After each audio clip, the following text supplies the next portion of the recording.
मुख्यमंत्री परिषद में कहते हैं कि अबू आजमी को यूपी भेजो, उपचार कर देंगे। तो कोई उनके घर की गारंटी है क्या? किसी को भेज दो, मंगा लो, कुछ कर लो, ये कानून नाम की चीज है या नहीं है कुछ? या जो मन में आएगा वही बोलने लग जाएंगे? अभी कुछ दिन पहले क्या बयान दिया? अरे किसी ने किस आशय में क्या बोला उसको काट छाट कर कोई दिखा दो। और फिर जो सोच है, विचार है, वो किसी की क्या है, किसी की क्या है। मान लिया हम लोग जहाँ पैदा हुए हैं, पले हैं, बड़े हैं, उसके प्रति लगाव होना हमारा लाजमी है। हम लोग उससे लगाव करते हैं। और मैं फिर ये कहता हूँ कि गलत चीज को कोई किसी के जो है मुंह में अपने शब्द तो नहीं डाल सकता। हमारे अपने शब्द होते हैं, किसी और के अपने शब्द होते हैं। अच्छा, मुख्यमंत्री कह रहे हैं कि जो समाजवादी पार्टी है वो औरंगजेब को आदर्श मानती है।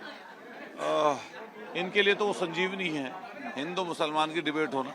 उसी डिबेट को ये चाहते ही और उसी डिबेट पर चर्चा करना चाहते हैं जिससे ये इनके जो कारनामे वो छुप जाएं। इन्हीं की सरकार है, वहां पर एक सरपंच की पीट कर हत्या कर दी, उसके वीडियो वायरल हुआ।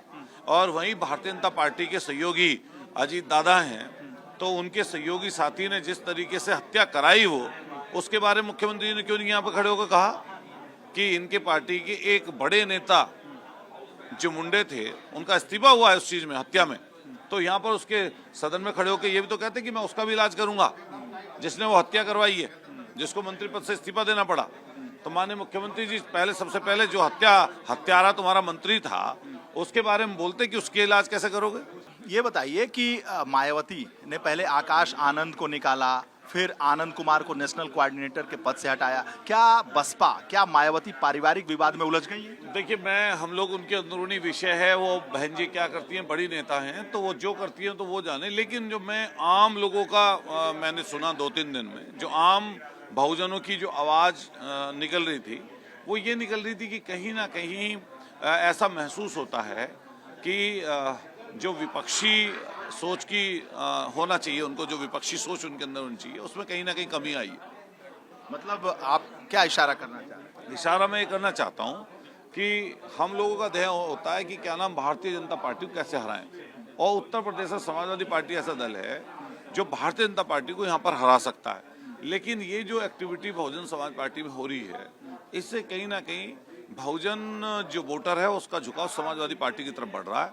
वो ये समझ चुका है कि उत्तर प्रदेश में समाजवादी पार्टी ऐसी है जो भारतीय जनता पार्टी को हरा सकती है। और निश्चित रूप से आने वाले समय पे जो 2024 में बड़े तबके ने समाजवादी पार्टी का साथ दिया, इंडिया गठबंधन का साथ दिया, आने वाले समय पे बहुजन लोग बड़ी संख्या में भारतीय जनता पार्टी को हराने के लिए समाजवादी पार्टी के साथ आएंगे। पारिवारिक विवाद में फंस गई है बसपा, मायावती। देखिए, मैं फिर कहना चाहता हूँ, उनका पारिवारिक मुझे नहीं पता, उनके अंदरूनी क्या चीज चल रही है, बहुत है नहीं, लेकिन मुझे अंदाजा नहीं है उसका, और मैं उस पर बहुत ज्यादा टीका टिप्पणी नहीं करना चाहता। लेकिन ये पक्का हो गया है कि उत्तर प्रदेश में भारतीय जनता पार्टी के विकल्प के रूप में सिर्फ समाजवादी पार्टी। बहुत बहुत धन्यवाद।